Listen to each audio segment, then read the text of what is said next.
Hello, guys.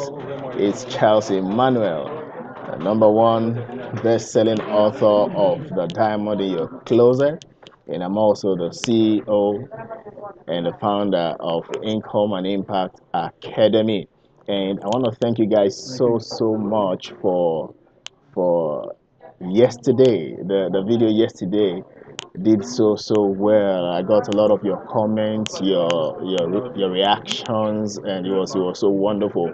And thank you guys for watching. Thanks for commenting.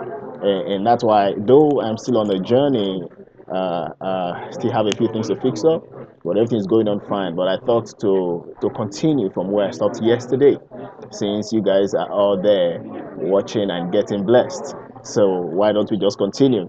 So that's why today I want to take it a step further, and I want to talk about the common saving mistakes that we make.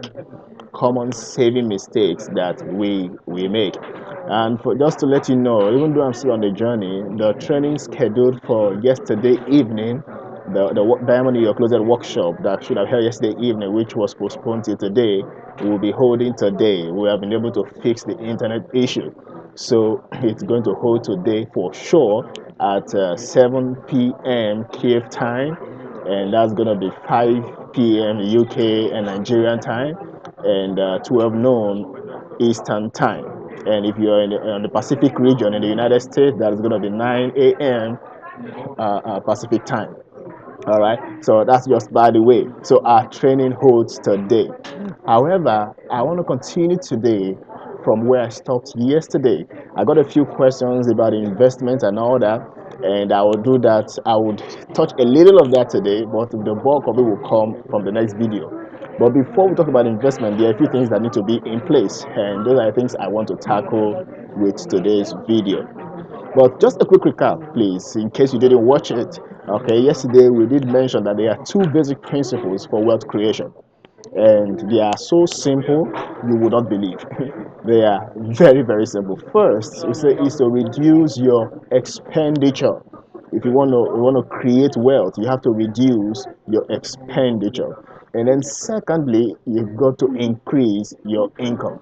So the lower you bring down your expenditure and the higher you're able to increase your income, the faster you create real wealth for yourself. The lower you reduce your expenditure and the faster or higher you increase your income, the better for you financially.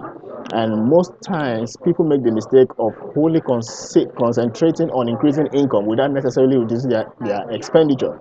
And that's why they seem to make more money, but it looks like they are more in debt or more financially stressed now that they are making more money than they were when they were making a lot of money. You see, so what I need you to understand is that you've got to consider reducing your expenses first, then you go on to increase your income, or better still, do them together. All right, then we also did mention a terminology: financial freedom. Financial freedom. And I said financial freedom doesn't mean to have a lot of money. No, that's not what it means to be financially free. To be financially free means that you are at a point in your life where you don't need to do things for the money.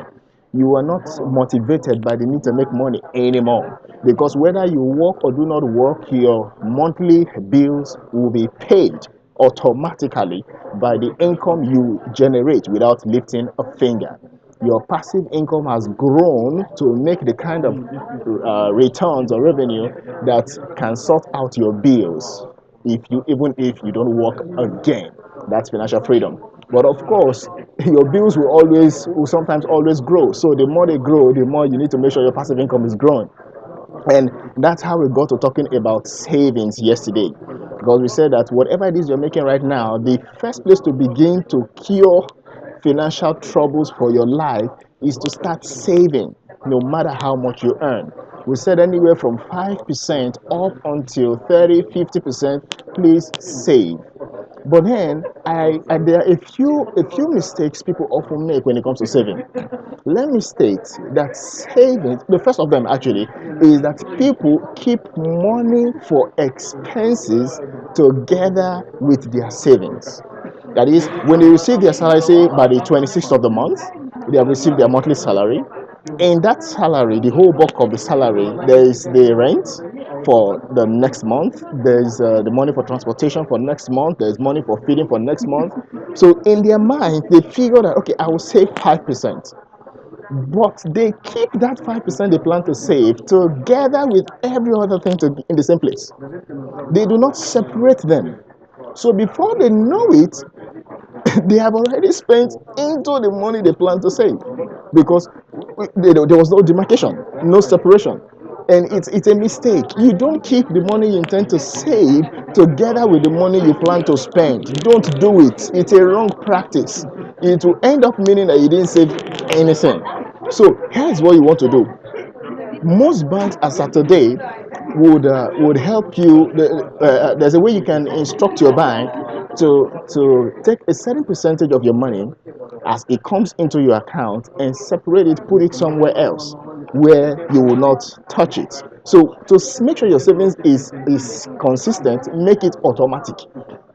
Make your savings automatic if you want it to be consistent. And what that means is there's an instruction given to your bank that the moment your income comes, a certain percentage of it should be taken away into a separate account. So that way you can go ahead and spend the money in your account knowing that your savings is already secured, is already removed. You get that? So that's mistake number one. Don't keep your savings together with the money you plan to spend. Don't do it. Then mistake number two people make is they save for eventualities. They save for eventualities. In other words, they keep money aside. But the reason for keeping money aside is in case something comes up that I did not plan, in case there's a need that I did not foresee, and then I need to do something with money. I will have this money to do it. It's another mistake. Your savings is not to be used for eventualities. In fact, some people stack money up for months only to just hear that there is a sales going on in some shop or the other, and then they pack the whole savings they have been gathering together to go and get sales or buy whatever because it's on sales. Savings is not for eventualities. It's not for expenses that you did not plan ahead of time. Your savings is for building your financial future. You see that? So if you want to keep money out for eventualities, which is advisable, let that be in a separate account. Let that be a separate amount of money kept out from your savings account. For example, you say, okay, I want to keep 5% of my money somewhere that I can easily use it to do in case something comes up, something I did not plan. Things happen in life, but I need to take an urgent trip, or my child falls sick, or whatever it is. But you have to have, you can call it miscellaneous, call the account miscellaneous, or call it reservoir, call it any name, but definitely not your savings. You don't keep savings alongside with money you plan to spend for any other reason. Don't do it. It's not advisable. That is another way of not saving. Now, beyond that, also, another mistake that most people make with savings, which is even more common, is that they save their money in an account that they have easy access to. They save their money in an account that they have easy access to. That's a mistake. Your savings, or your money for your savings, let me rearrange this. Let's understand what savings is in the first place. The reason you're saving is to stack money up, put money together to take advantage of an opportunity in the future for financial increase. The reason for savings is to put resources together so that you will be opportune to seize. You have the resources to seize an opportunity in the future for your financial freedom. Let me give you an example of what happened in the Bible. Somewhere where this principle of saving was applied. If you remember the case of Joseph the dreamer, like I like to call him, and how his dream led him to become the number two citizen in Egypt. In his day as the number two citizen in Egypt, there was a situation. There was a revelation that there were going to be 7 years of plenty in the land. And after those 7 years of plenty, there were going to also be another 7 years of hardship, famine, drought. It was going to be hard in those 7 years. So through the wisdom of God, Joseph knew what to do. He said, what we're going to do is that in these days of plenty, we are going to save a lot of our food. In fact, he said we're going to save 20% of our resources, 20% of our produce. We will save them for the days that are not going to be fruitful. So Egypt, they were saving for 7 years. Now I can imagine that sometimes they needed to eat, and the nearest place to get food from was that one they were saving. But they did not touch it. They rather go to the farm and get. It might be a longer distance, it might take some more work, but go there and get. Because this one we are saving, we are keeping it for a purpose. We are not saving it so we can have it to eat at in any time. No, there is a goal we are looking forward to. The future ahead of us is what we are saving this money for. So they kept the money in hope of taking an advantage of the future opportunity. Guess what happened? When the days of famine came, they had food to eat, but beyond food to eat, they had enough to sell to other people who did not save. They had enough to sell to other people who had no sense enough to save. And here's what I want you to note. What that teaches us is twofold. First, God will always give you today the opportunity to make the most of tomorrow. In your present, as at today, God will always give you the opportunity to seize tomorrow's advantage. But the problem with most people is they never plan today for tomorrow. They live every day as the day comes. As it comes, they live it and they just hope that tomorrow will be better. No, your today is a seed for the kind of tomorrow you need. And saving today's resources is a way to take advantage of tomorrow's opportunities. Every day comes with its opportunities, but only those who are prepared for that opportunity will take advantage of it. So, if you want to take advantage of tomorrow's opportunity, you've got to save today. You may not even see the opportunity yet, but save today. Your ticket to seizing that opportunity is the resources you already saved as of today. So, make sure that you are saving your savings money away from everything else. It is separated from money to be spent. It is not part of the things you want to you keep for money for unforeseen contingencies, and also it is not kept somewhere you can have easy access to it. Instruct your bank. I want my savings in an account where I need to apply and wait for around 7 to 21 days before I can get access to the funds. Sign that they should do that for you. You will be glad you did. You know why? Because most times the urgent matters we spend our savings on, or we spend our money on, oftentimes are things that could be handled without us touching our savings. But because of the pressure of the moment, we just go straight to where because you know what I mean. We are humans. We know there's money somewhere. So why would there be money somewhere and I'm worrying about something else? Let me just take it and solve it, and then I'll replace it later. There is always never opportunity to replace it. So keep your money away where it will not be touched. Where you know you will need time to get it. That way you have enough time to deal with the urgent matters, and then you find out that by the time it's 21 days, you don't need the money again like you thought, and then you can keep it there in your savings account. You are saving to take advantage of the future of tomorrow, of the opportunity of tomorrow, because tomorrow will bring opportunities.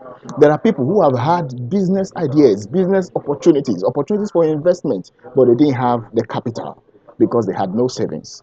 And you don't want that to be your story. Your ticket to the financial future you want is that savings money that you have at every given point in time that can be invested into the opportunities that come. But if you don't have it, you don't have it.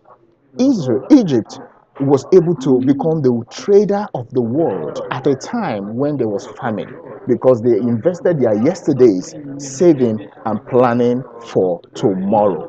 They invested their yesterdays saving and planning for tomorrow. Now, I want you to make sure that you get rid of these mistakes when you save. In the next video, by the grace of God, I'm going to be talking to you about the basics of investments. There are rules guiding investments, and you need to know them before you even venture into investing in the first place. I see some of you are talking about how to invest, and we're going to get there, but let's take it one step at a time. So we look at the basics for investment.